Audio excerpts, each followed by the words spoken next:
Olá para todos, aqui é o Johnny Ken, diretamente para o blog do Fera Positivo com mais esse vídeo tutorial. E recentemente lá no Yahoo Respostas, alguém questionou a respeito, querendo saber o que era memória virtual, como é que alterava. E lá no Yahoo Respostas eu expliquei mais ou menos. E como achei a pergunta interessante, porque ninguém nunca tinha feito, pelo menos nunca tinha visto alguém perguntar, eu coloquei no post do Fera Positivo. Tá? Então quem quiser ver a minha resposta, tem lá no site www.ferapositivo.com.br. Só que na hora que eu for mostrar como é que altera, ficou muitos itens, porque são muitos passos. Daí eu falei, acho que é mais fácil fazer via vídeo. Então eu vou colocar aqui e mostrar para vocês como altera. Eu tô aqui no Windows XP, mas o método é mesmo, desde o Windows 2000 até, se vou ver até antes, até o Windows 7 é da mesma maneira. Deve mudar um ou dois passos, mas que é super simples de fazer.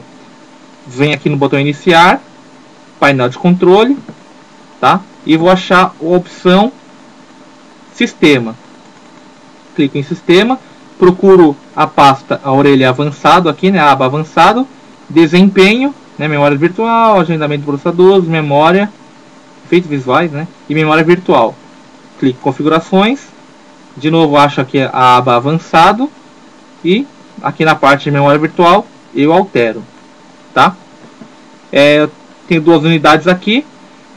No post eu indico, eu falo que essa alteração eu acho que deve deixar sempre no automático. Essa alteração manual só deve ser feita se você tem um outro HD no seu computador que não está instalado Windows, né? Se tem um outro HD mais rápido do que o HD que está no lugar, que está a memória virtual, ou se a memória virtual está ocupando todo o espaço do C2 pontos, né? Às vezes tem muitos arquivos e aí 1 GB ou 2 GB faz falta, né, para você trabalhar. E você tem um outro HD livre, então aí você pode jogar a memória virtual nesse outro HD, tá?